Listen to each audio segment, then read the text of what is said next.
प्रिय छात्रों, सुप्रभात।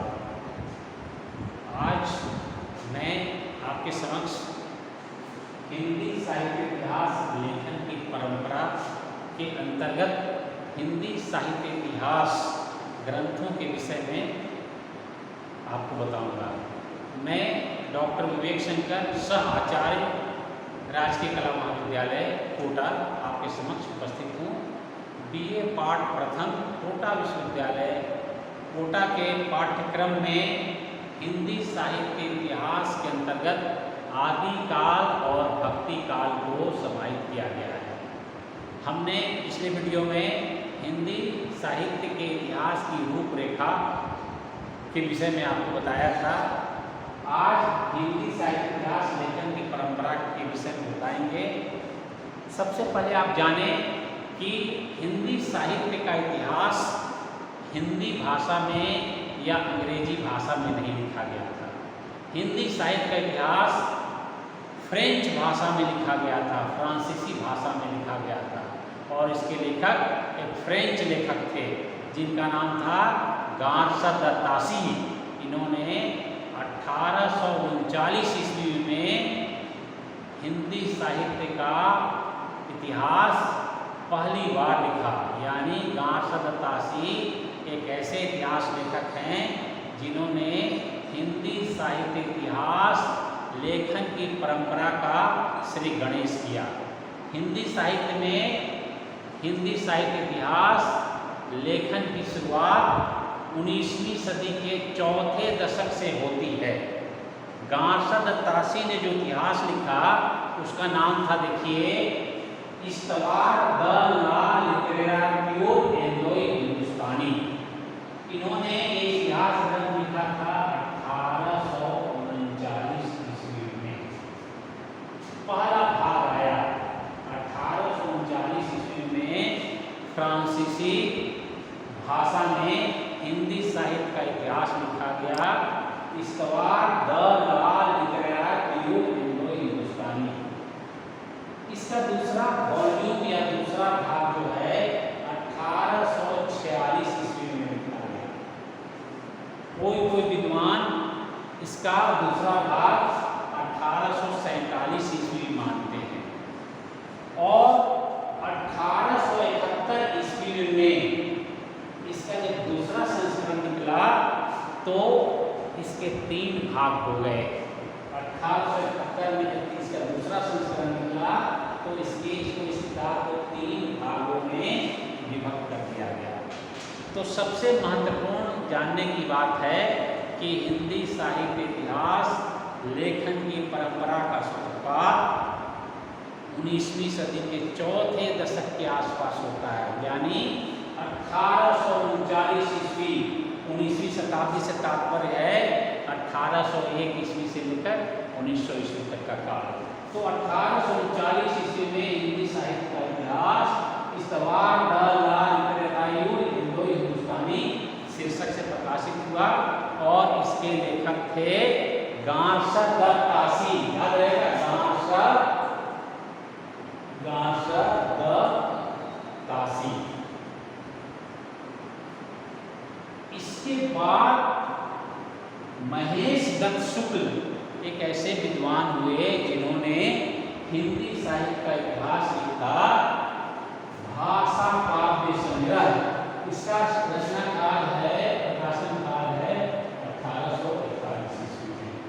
ये हिंदी भाषा में रचित साहित्य इतिहास ग्रंथ है। इसके लेखक हैं महेश दत्त शुक्ल। किताब का नाम है इतिहास का, हिंदी साहित्य इतिहास किताब का नाम है भाषा काव्य संग्रह।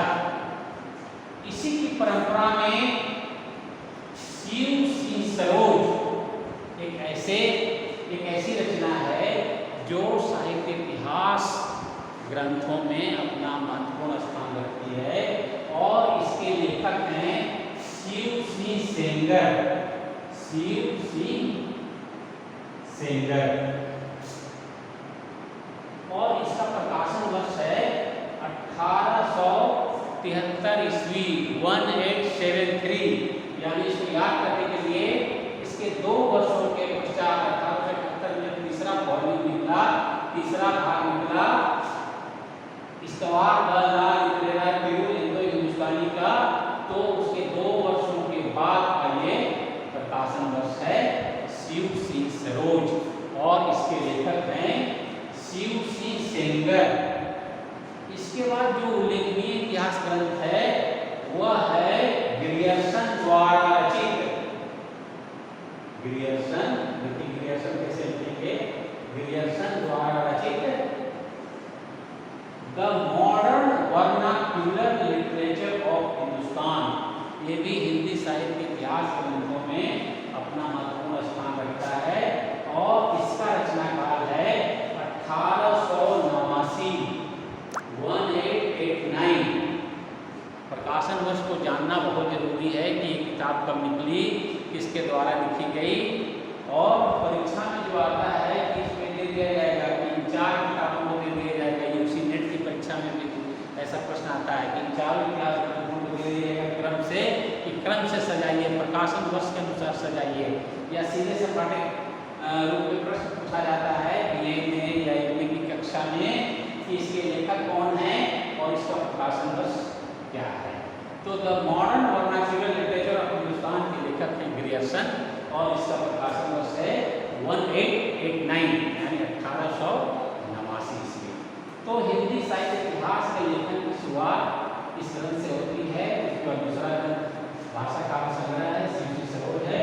चौथी रचना है the modern vernacular literature of Hindustan, Grierson द्वारा रचित। इसके बाद मिश्र बंधु विनोद शीर्षक कृति के नाम से हिंदी साहित्य इतिहास ग्रंथ सामने आता है।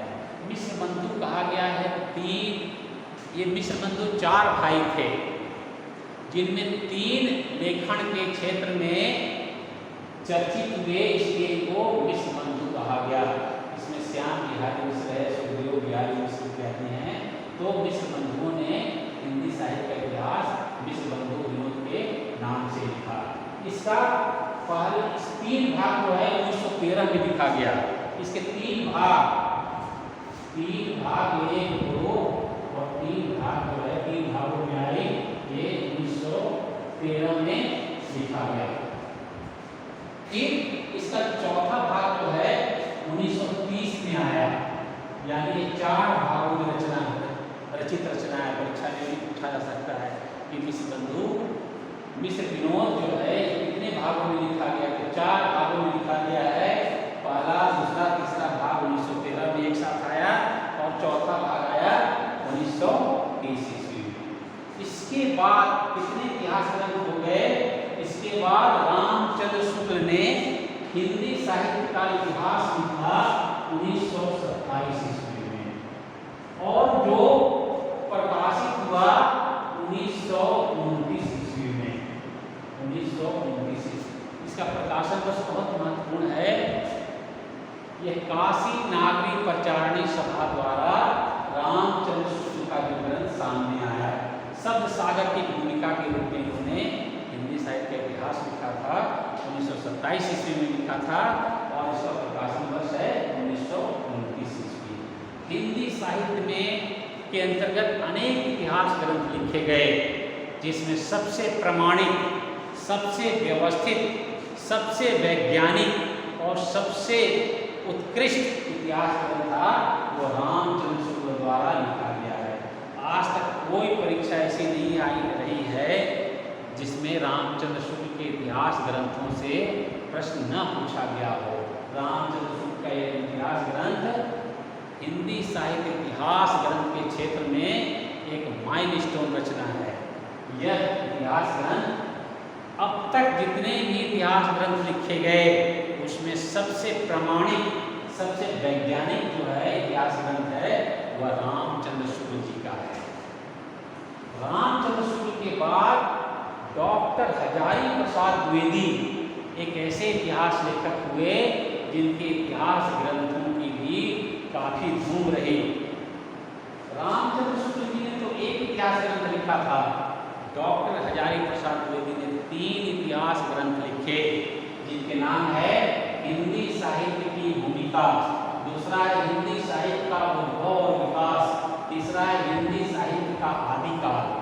इस इसका रचना प्रकाशन जान लीजिए। हिंदी साहित्य की भूमिका जो है 1940 में, ये जो किताब है हिंदी साहित्य की भूमिका, ये 1940 में प्रकाशित हुई और ये दोनों जो हैं ये 1952 में लिखे गए। 1952 ये इन इतिहास ग्रंथों की जानकारी किसी भी हिंदी के विद्यार्थी के लिए आवश्यक है। यह पहली सीढ़ी है हिंदी साहित्य इतिहास ग्रंथ को जानने के लिए।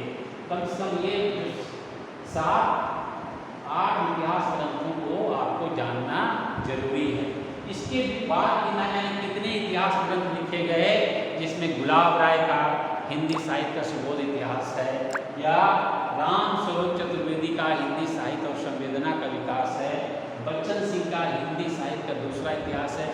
ऐसे इतिहास ग्रंथों की लंबी फहरिस्त है। सैकड़ों इतिहास ग्रंथ हैं, लेकिन उसमें सबसे ज़्यादा चर्चित इतिहास ग्रंथ है आरंभिक रूप में ये, और राम स्वरूप चतुर्वेदी कृत हिंदी साहित्य और संवेदना का विकास, बच्चन सिंह का हिंदी साहित्य का दूसरा इतिहास, और गुलाब राय जी का हिंदी साहित्य का सुबोध इतिहास। NCERT के सौजन्य से भी 10वीं और 12वीं कक्षा के लिए हिंदी साहित्य का परिचयात्मक इतिहास, हिंदी साहित्य का संक्षिप्त इतिहास, ये नामवर सिंह जी और विश्वनाथ त्रिपाठी जी द्वारा लिखित है। लेकिन इन दोनों इतिहास ग्रंथों में सामान्य जानकारी दी गई है 10वीं-12वीं कक्षा के विद्यार्थियों के लिए लिखी गई है और NCERT द्वारा लिखी प्रकाशित इसको प्रमाणिक मानी जाती है। हिंदी साहित्य को समझने के लिए, हिंदी साहित्य के इतिहास को समझने के लिए, सरल रूप में समझने के लिए विश्वनाथ त्रिपाठी जी की और नामवर जी की और गुलाब राय जी की हिंदी साहित्य का सुबोध इतिहास जो रचनाएं तीनों जो हैं पतली पतली किताब, उसको पढ़ना चाहिए।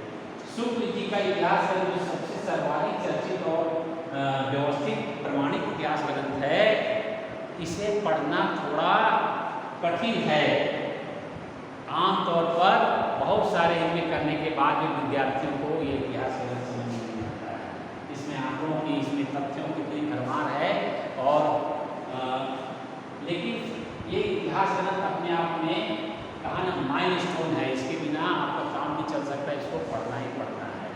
तो ये सारे जो रचनाएं हैं इसको आपको जानने की जरूरत है। परीक्षा में 2 नंबर का क्वेश्चन ऐसे आ जाता है कि हिंदी साहित्य का पहला इतिहास लेखक कौन है। दूसरा ऐसा प्रश्न आता है कि रामचंद्र शुक्ल द्वारा हिंदी साहित्य इतिहास ग्रंथ कब लिखित है, कब लिखा गया, या इसका प्रकाशन वर्ष क्या है, या यह रामचंद्र शुक्ल का जो इतिहास ग्रंथ है वह किसकी भूमिका में लिखा गया, तो सत्यसागर की भूमिका के रूप में लिखा गया।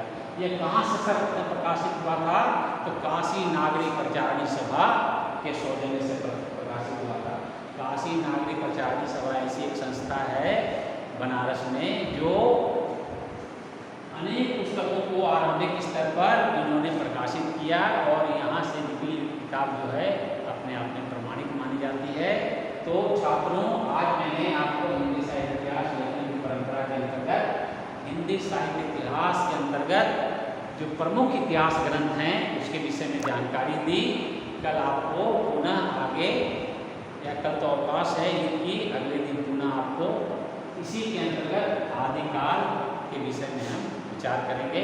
धन्यवाद।